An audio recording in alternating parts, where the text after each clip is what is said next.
Señores ministros de la Corte, señores gobernadores, señores diputados y senadores nacionales, presidentes y dignatarios extranjeros, argentinos. Hoy comienza una nueva era en Argentina. Hoy damos por terminada una larga y triste historia de decadencia y declive y comenzamos el camino de la reconstrucción de nuestro país.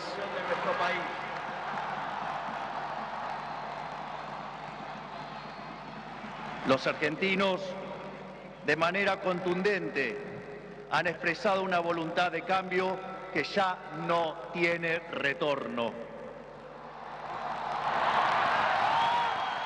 No hay vuelta atrás.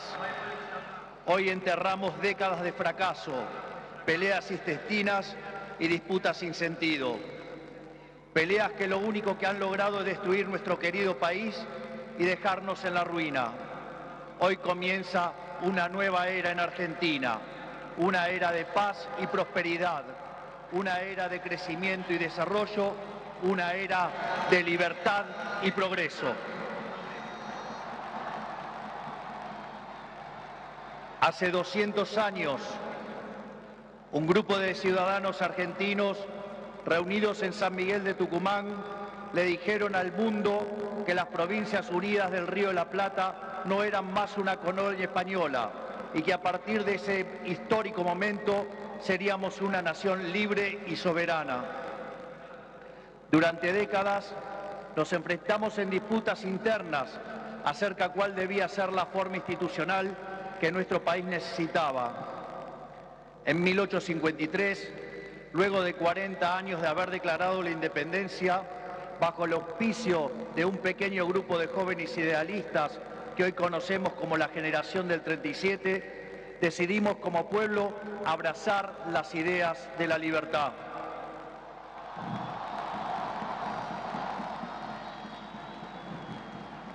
Así, se sancionó una constitución liberal con el objetivo de asegurar los beneficios de la libertad para nosotros, para nuestra posteridad y para todos los hombres del mundo que quieran habitar el suelo argentino.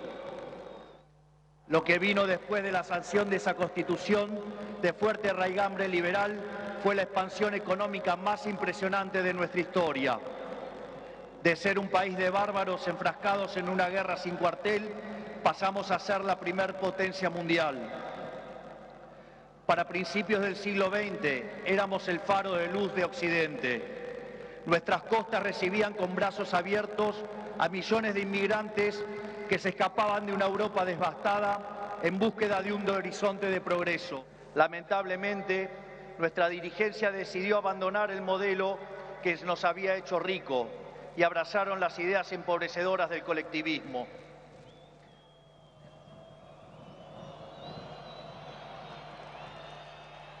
Durante más de 100 años, los políticos han insistido en defender un modelo que lo único que genera es pobreza, estancamiento y miseria.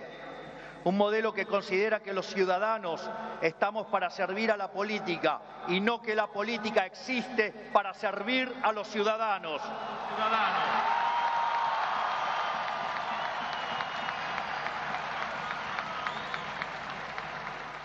Un modelo que considera que la tarea de un político es dirigir la vida de los individuos en todos los ámbitos y esferas posibles. Un modelo que considera al Estado como un botín de guerra que hay que repartir entre los amigos. Señores, ese modelo ha fracasado. Ha fracasado en todo el mundo, pero en especial ha fracasado en nuestro país. Así como la caída del muro de Berlín marcó el final de una época trágica para el mundo, estas elecciones han marcado el punto de quiebre de nuestra historia.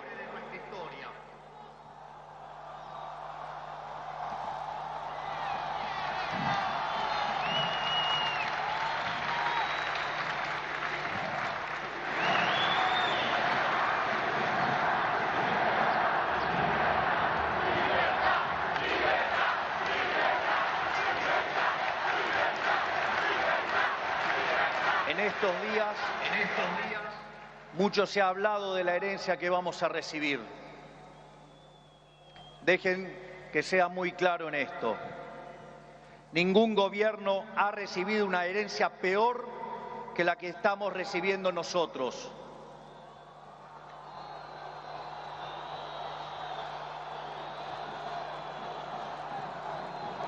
El kirchnerismo, que en sus inicios se jactaba de tener superávit gemelos, esto es, superávit fiscal y externo, hoy nos deja déficit gemelos por 17% del PBI.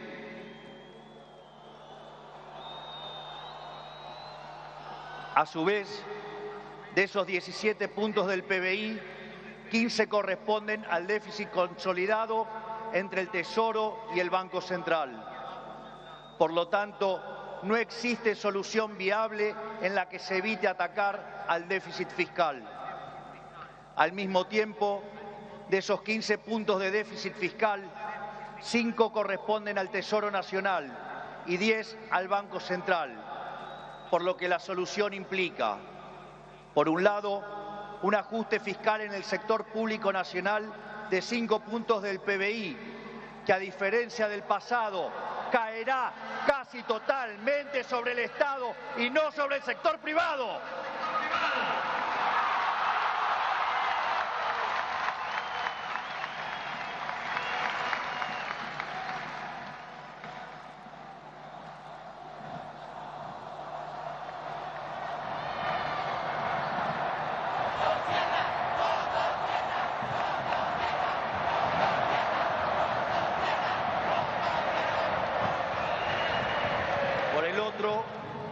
Es necesario limpiar los pasivos remunerados del Banco Central, los cuales son responsables de los 10 puntos de déficit del mismo.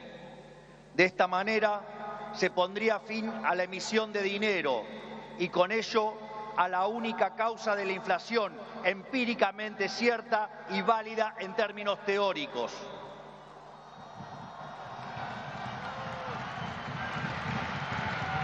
Sin embargo, dado que la política monetaria actúa con un rezago que oscila entre 18 a 24 meses, aun cuando hoy dejemos de emitir dinero, seguiremos pagando los costos del desmadre monetario del gobierno saliente. Haber emitido por 20 puntos del PBI como se hizo en el gobierno saliente no es gratis. Lo vamos a pagar en inflación. A su vez, el cepo cambiario, otra herencia de este gobierno,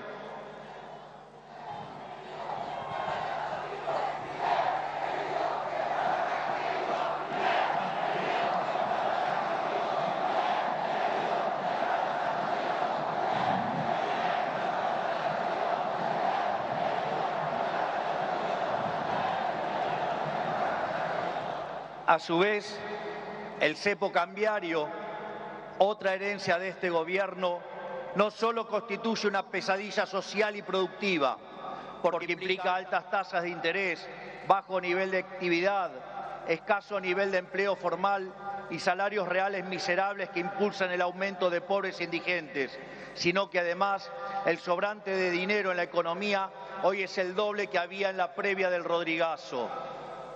Para tener una idea de lo que eso implica, recordemos que el Rodrigazo multiplicó por 6 veces la tasa de inflación, por lo que un evento similar significaría multiplicar la tasa de inflación por 12 veces.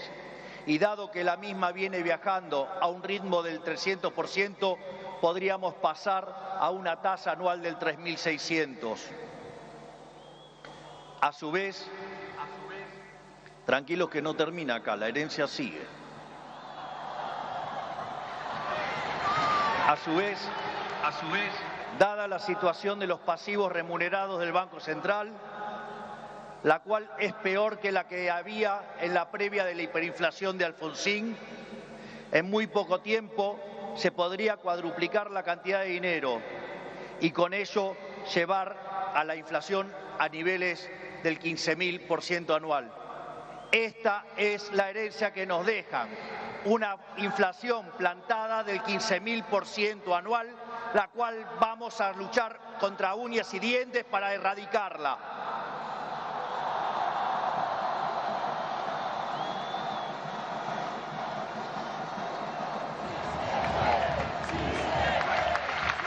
Es más, este número, que parece un disparate, quiero que sepan que implica una inflación del 52% mensual, mientras que hoy mismo ya viaja a un ritmo, de acuerdo a estimaciones privadas, que oscilan entre el 20 y el 40% mensual para los meses entre diciembre y febrero. Esto es, el gobierno saliente nos ha dejado plantada una hiperinflación y es nuestra máxima prioridad hacer todos los esfuerzos posibles para evitar semejante catástrofe que llevaría a la pobreza por encima del 90% y la indigencia por encima del 50%. En consecuencia, no hay solución alternativa al ajuste. Por otra parte, la herencia no termina ahí, ya que los desequilibrios en tarifas son soles equiparables al desastre que dejó el kirchnerismo en el año 2015. En el plano cambiario, la brecha oscila entre el 150 y 200%, niveles también similares a los que teníamos en el Rodrigazo. A su vez, la deuda con importadores supera los 30.000 millones de dólares y las utilidades retenidas a las empresas extranjeras alcanzan los 10.000 millones de dólares. La deuda del Banco Central e YPF suman 25.000 millones de dólares y la deuda del Tesoro pendiente suma unos 35.000 millones de dólares adicionales. Esto es, la bomba en términos de deuda asciende a 100.000 millones de dólares que habrá que sumar a los cerca de 420.000 millones de dólares de deuda ya existente. Naturalmente, a estos problemas hay que sumarle también los vencimientos de deuda de este año, donde los vencimientos de deudas en pesos son equivalentes a 90.000 millones de dólares y 25.000 millones de dólares en moneda extranjera con organismos multilaterales de crédito. Sin embargo, con mercados financieros cerrados y el acuerdo con el FMI caído por los brutales incumplimientos del gobierno saliente, el rollover de deuda es por demás desafiante aún para el mítico cíclope. Como si todo esto fuera poco, esto transcurre en una economía que no crece desde el año 2011. Y en línea a lo anterior, el empleo formal en el sector privado se mantiene estancado en 6 millones de puestos de trabajo, llegando a la locura que el mismo es superado en un 33% por el empleo informal.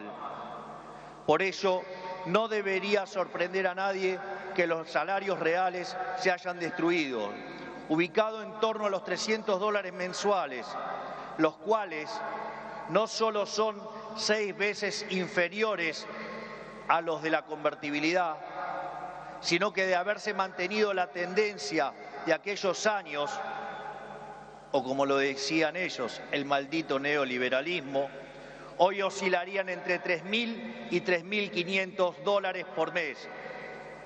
Nos han arruinado la vida, nos han hecho caer por 10 veces nuestros salarios.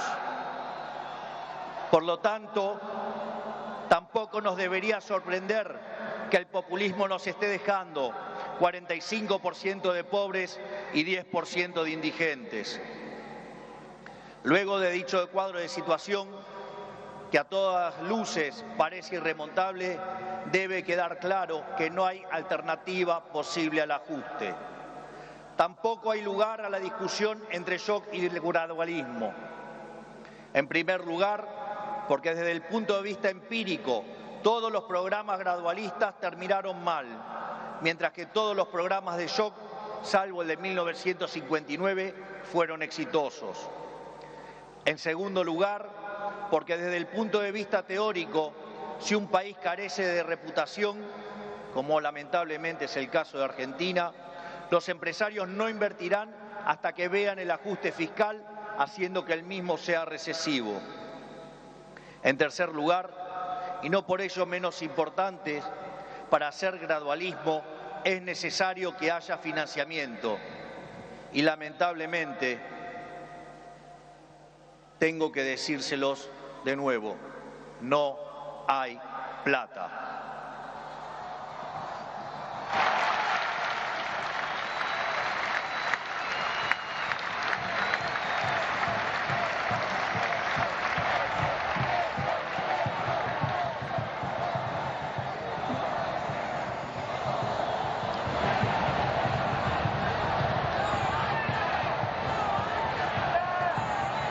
Por ende, la conclusión es que no hay alternativa al ajuste y no hay alternativa al shock.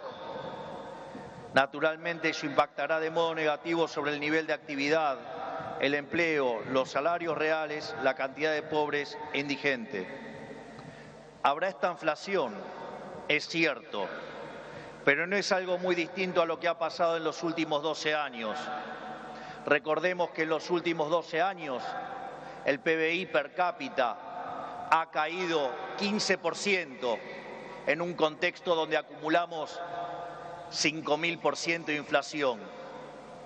Por lo tanto, hace más de una década que vivimos en esta inflación. Por lo tanto, este es el último mal trago para comenzar la reconstrucción de Argentina.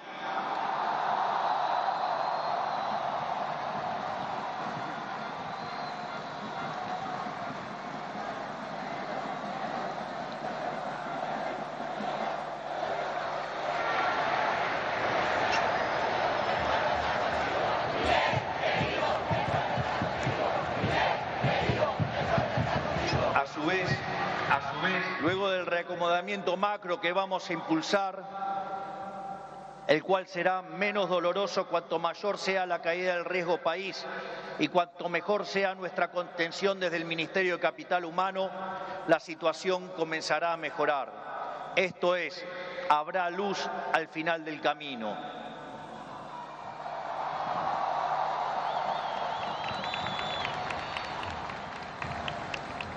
En el caso alternativo, la propuesta sensiblera progresista, cuya única fuente de financiamiento es la emisión de dinero, derivará en una hiperinflación que llevará al país a la peor crisis de su historia, sumado a que nos meterá en una espiral decadente que nos equiparará con la oscuridad de la Venezuela de Chávez y Maduro.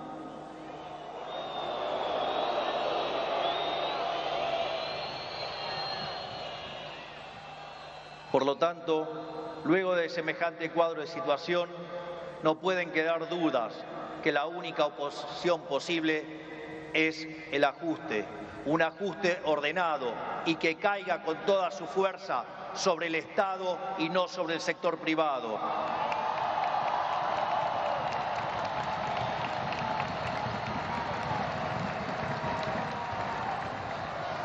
Sabemos que será duro. Por eso quiero también traerles una frase sobresaliente de uno de los mejores presidentes de la historia argentina, que fue Julio Argentino Roca. Nada grande, nada estable y duradero se conquista en el mundo cuando se trata de la libertad de los hombres y del engrandecimiento de los pueblos, si no es a costa de supremos esfuerzos y dolorosos sacrificios. Pero nuestros desafíos no terminan solamente en el plano económico. El nivel de deterioro de nuestro país es tal que abarca todas las esferas de la vida en comunidad. En materia de seguridad, Argentina se ha convertido en un baño de sangre.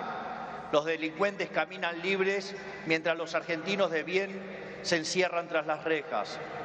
El narcotráfico se apoderó lentamente de nuestras calles, a punto tal que una de las ciudades más importantes de nuestro país ha sido secuestrada por los narcos y la violencia. Nuestras fuerzas de seguridad han sido humilladas y maltratadas durante décadas. Han sido abandonados por una clase política que le ha dado la espalda a quienes nos cuidan. La anomia es tal que solo el 3% de los delitos son condenados. Se acabó con el siga-siga de los delincuentes.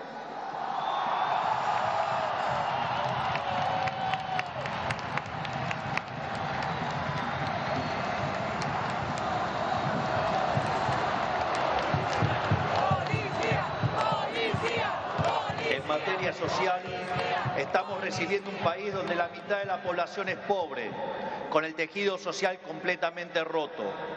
Más de 20 millones de argentinos no pueden vivir una vida digna porque son presos de un sistema que lo único que genera es más pobreza. Como dice el gran Jesús Huerta de Soto, los planes contra la pobreza generan más pobreza. La única forma de salir de la pobreza es con más libertad.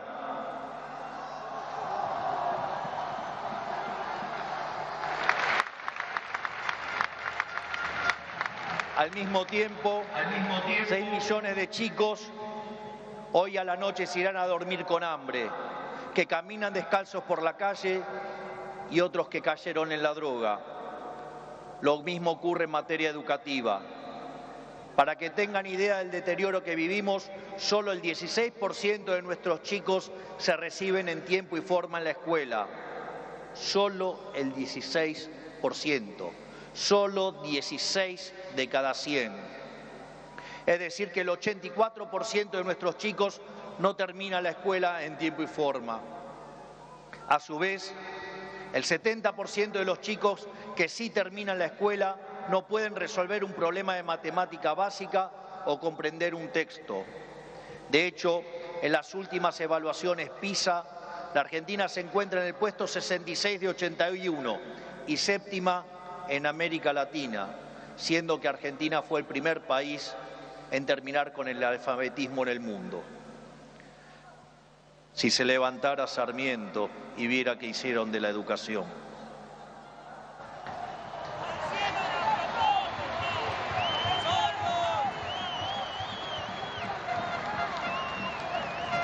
En materia de salud, el sistema se encuentra completamente colapsado.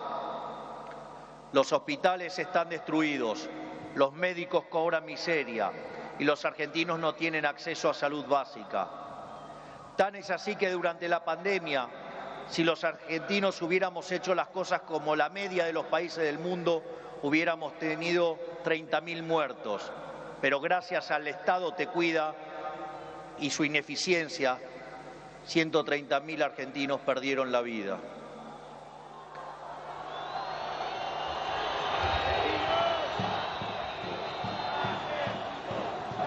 Ese es el estado presente del que los políticos tanto hablan, argumento que utilizan para justificar el aumento descomunal del gasto público que solo los beneficia a ellos. En todas las esferas, miren donde miren, la situación de la Argentina es de emergencia. Si miramos la infraestructura de nuestro país, la situación es la misma. Solo el 16% de nuestras rutas se encuentran asfaltadas y solo el 11% se encuentra en buen estado. Por eso, no es casualidad que mueran cerca de 15.000 argentinos por año en accidentes de tránsito. Lo que quiero graficar con todo esto es que la situación de la Argentina es crítica y de emergencia. No tenemos alternativas y tampoco tenemos tiempo. No tenemos margen para discusiones estériles. Nuestro país exige acción y una acción inmediata. La clase política deja un país al borde de la crisis más profunda de nuestra historia. Cada uno de ellos tendrá que hacerse cargo de su propia responsabilidad. No es tarea mía señalarlos.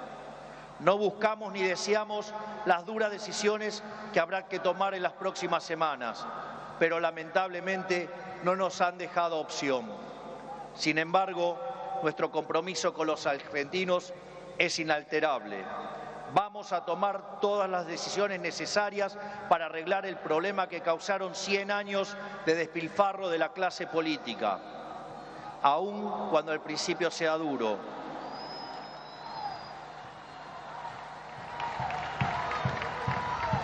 Sabemos que de corto plazo la situación empeorará, pero luego veremos los frutos de nuestro esfuerzo, habiendo creado las bases de un crecimiento sólido y sostenible en el tiempo.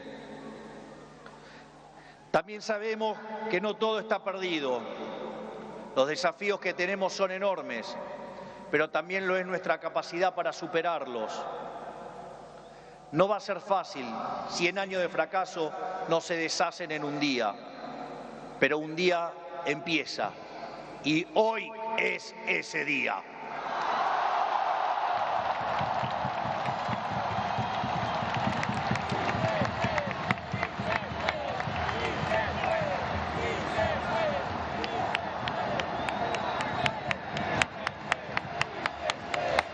Hoy empezamos a desandar el camino de la decadencia y comenzamos a transitar el camino de la prosperidad. Tenemos todos para ser el país que siempre soñamos. Tenemos los recursos, tenemos la gente, tenemos la creatividad y, mucho más importante, tenemos la resiliencia para salir adelante.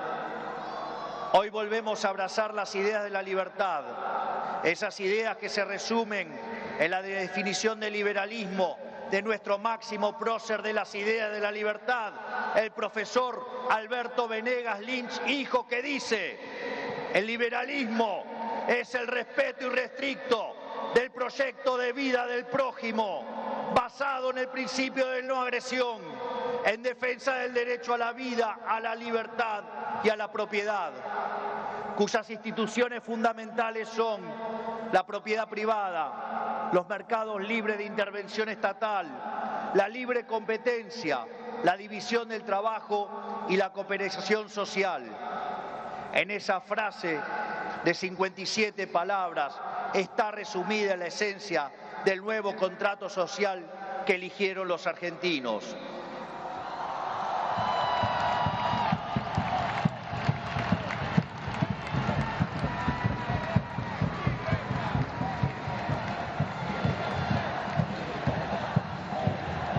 Este nuevo contrato social nos propone un país distinto, un país en el que el Estado no dirija nuestras vidas, sino que vele por nuestros derechos, un país en el que las hace, las paga.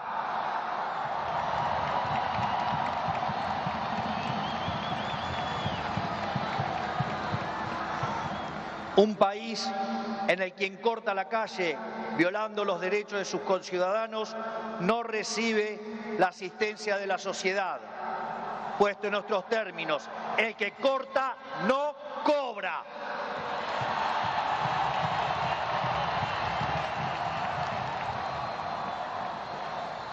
Un país que dentro de la ley permite todo, pero fuera de la ley no permite nada. Un país que contiene a quienes lo necesitan, pero no se deja extorsionar por aquellos que utilizan a quienes menos tienen para enriquecerse a ellos mismos.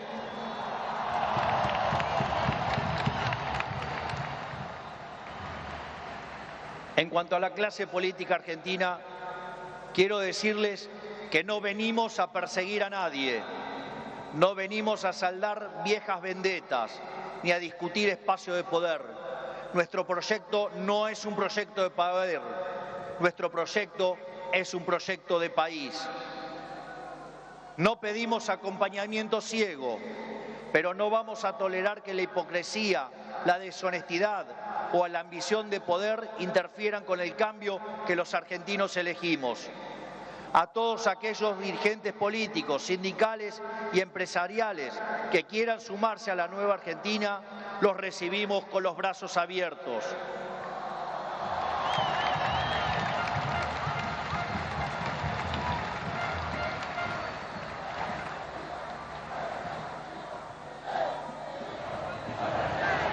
Así, no importa de dónde venga, no importa qué hayan hecho antes, lo único que importa es hacia dónde quieren ir. Aquellos que quieren utilizar la violencia o la extorsión para obstaculizar el cambio, les decimos que se van a encontrar con un presidente de convicciones inamovibles, que utilizará todos los resortes del Estado para avanzar en los cambios que nuestro país necesita. No vamos a claudicar, no vamos a retroceder, no nos vamos a rendir. Vamos a avanzar con los cambios que el país necesita, porque estamos seguros que abrazar las ideas de la libertad es la única manera en la que podremos salir del pozo en el que nos han metido.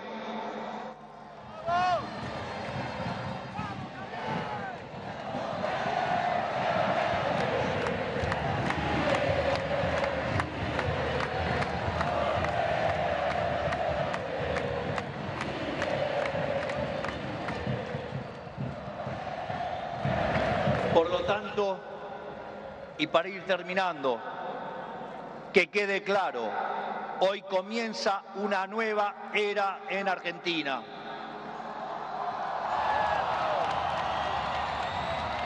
El desafío que tenemos por delante es titánico, pero la verdadera fortaleza de un pueblo se mide en cómo enfrenta los desafíos cuando se presentan.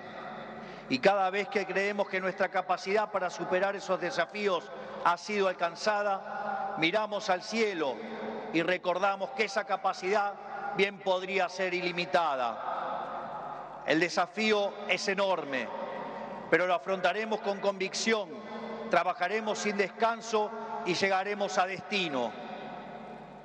No es casualidad que esta inauguración presidencial ocurra durante la fiesta de Hanukkah, la fiesta de la luz, ya que la misma celebra la verdadera esencia de la libertad.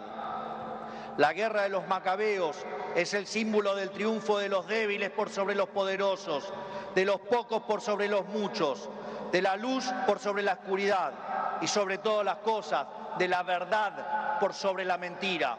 Porque ustedes saben que prefiero decirles una verdad incómoda antes que una mentira confortable.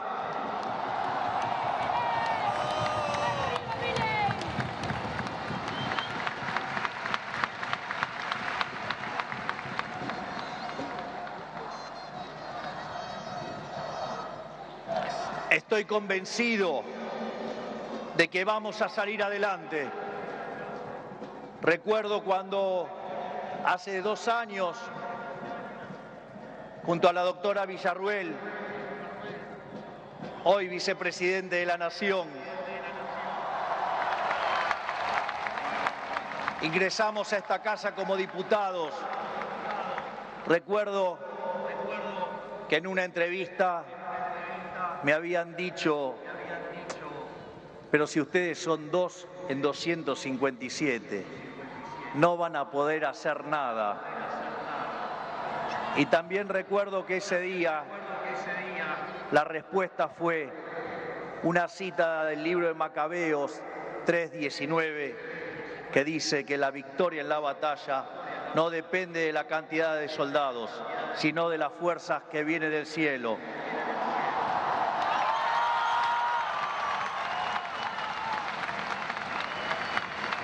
Por lo tanto, Dios bendiga a los argentinos y que las fuerzas del cielo nos acompañen en este desafío. Muchas gracias. Será difícil, pero lo vamos a lograr. ¡Viva la libertad, carajo! ¡Viva la libertad, carajo! ¡Viva la libertad, carajo! Conforme a ponerse de pie que vamos a salir. Por el artículo 75.